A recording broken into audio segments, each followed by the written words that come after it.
ഓരോ കഥാപാത്രത്തിനെ കാണുമ്പോഴും നമ്മളത് അതിൽ നിന്നുള്ള തത്വങ്ങൾ നമ്മൾ മനസ്സിലാക്കുക. നമ്മളാണ് ഓരോരുത്തരും.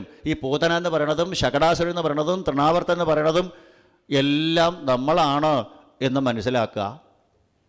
അങ്ങനെ ഇരിക്കെ ഒരു ദിവസം യശോദമ്മ ഭഗവാന് അമ്മിഞ്ഞപ്പാൽ കൊടുത്തുകൊണ്ടിരിക്കുകയായിരുന്നു.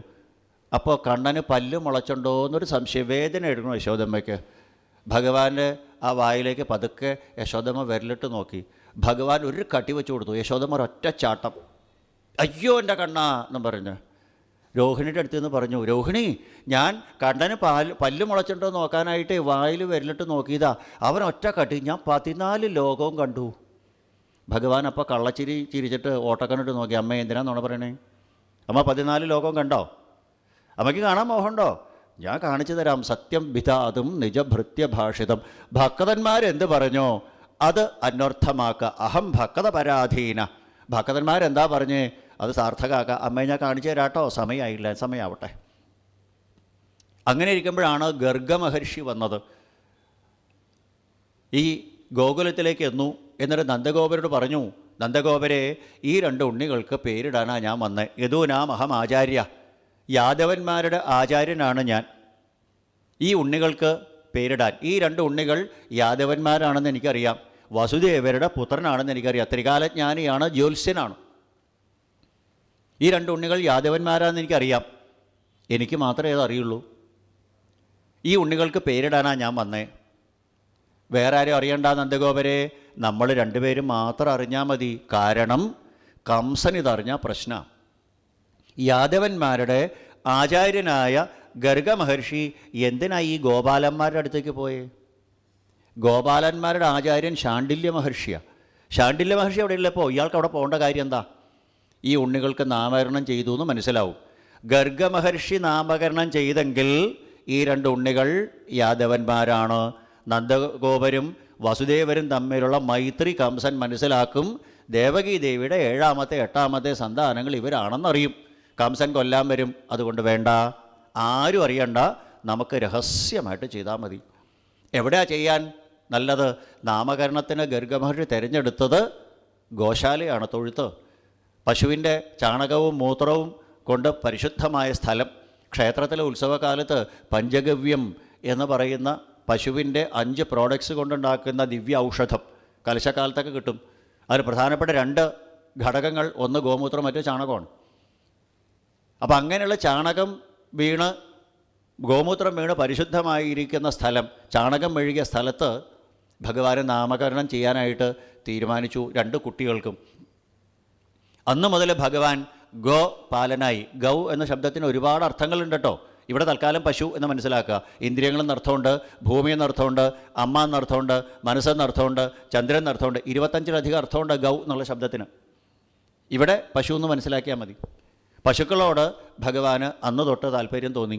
ഗോപാലനായി. ഗർഗമഹർഷി അവിടെ ഇരുന്ന് രോഹിണി പുത്രനെ എടുത്ത് മടിയിൽ വെച്ചു. അയംബി രോഹിണി പുത്ര. ത്രികാലജ്ഞാനിയായ ഗർഗമഹർഷിക്ക് മനസ്സിലായി, ഇവൻ ലോകത്തെല്ലാവരെയും രമിപ്പിക്കും. രമയതി ഇത് രാമ. ബലാധിക്യാൽ ബലം വിദു.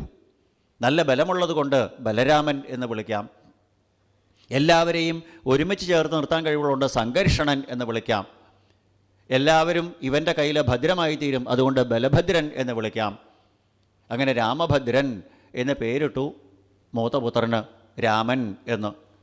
സച്ചിദാനന്ദ കട്ടയായിട്ടുള്ള ആ ഭഗവാനെ മടിയിലെടുത്തങ്ങോട്ട് കിടത്തി. മടിയിലെടുത്ത് കിടത്തേണ്ട താമസം ആ നിർവികൽപ്പ സമാധിയിലേക്ക് ആണ്ടുപോയി. പീയൂഷപ്ലാവിതോഹം. സച്ചിദാനന്ദ കട്ട ആ ലോകത്തിനെ സൃഷ്ടിച്ച് പരിപാലിച്ച് സംഹരിക്കുന്നതായ ത്രൈലോക്യനാഥനെ മടിയിലങ്ങോട്ട് കിട്ടുക എന്ന് പറഞ്ഞാൽ ആനന്ദലബ്ധിക്ക് ഇനി എന്ത് വേണം?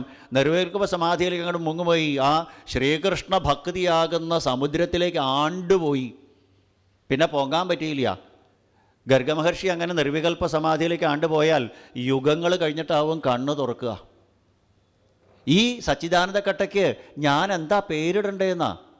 നാമമോ രൂപമോ ധർമ്മമോ കർമ്മമോ തുടക്കമോ ഒടുക്കമോ ഗുണമോ ദോഷമോ ഇല്ലാത്ത ഈ നിർഗുണ പരബ്രഹ്മത്തിന്, അവികാരം അജം ശുദ്ധം നിർഗുണം യദ് നിരഞ്ജനം എന്ന് പറയുന്ന ഈ നിർഗുണ പരബ്രഹ്മത്തിന് ഞാൻ എന്ത് പേരാടണ്ടേ?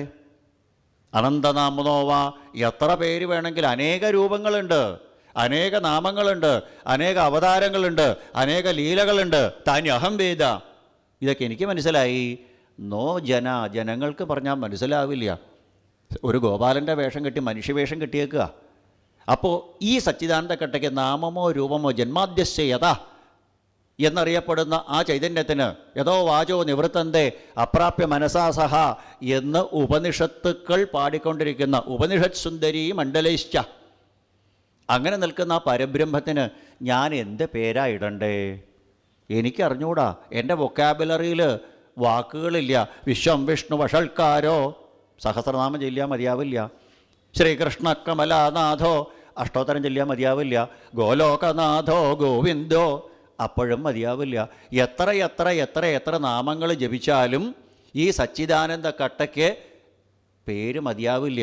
പേരില്ലാത്തവന് പേരിടാൻ പറ്റുമോ? നമ്മൾ വെറുതെ പേരിട്ടതാ കൃഷ്ണനെന്നും രാമനെന്നും ഒക്കെ. എന്തിനു വേണ്ടിയിട്ട്? നമ്മുടെ ഉപാസിക്കാനായിട്ട്. ഉപാസകാനാം കാര്യാർത്ഥം ബ്രഹ്മണോ രൂപകൽപ്പന. ശ്രീരാമ പൂർവതാപൻ്റെ ഉപനിഷത്ത് പറയും, ഉപാസകന്മാരെ അനുഗ്രഹിക്കാൻ വേണ്ടിയിട്ട് ഓരോരോ രൂപങ്ങളെ എടുത്തേക്കണോ ഭഗവാൻ. നമ്മൾ ഓരോ രൂപം കൊടുക്കണോ, ഓരോ പേര് കൊടുക്കണോ. സഹസ്രനാമത്തിൽ പന്നീന്ന് വരെ വിളിക്കേണ്ട മഹാവരാഹോ. ഭഗവാൻ അതുകൊണ്ടും കുഴപ്പമൊന്നുമില്ല. അപ്പോൾ എന്ത് പേര് വിളിച്ചാലും മതിയാവില്ല, ആ ഭാഗത്തേക്കേ എത്തില്ല.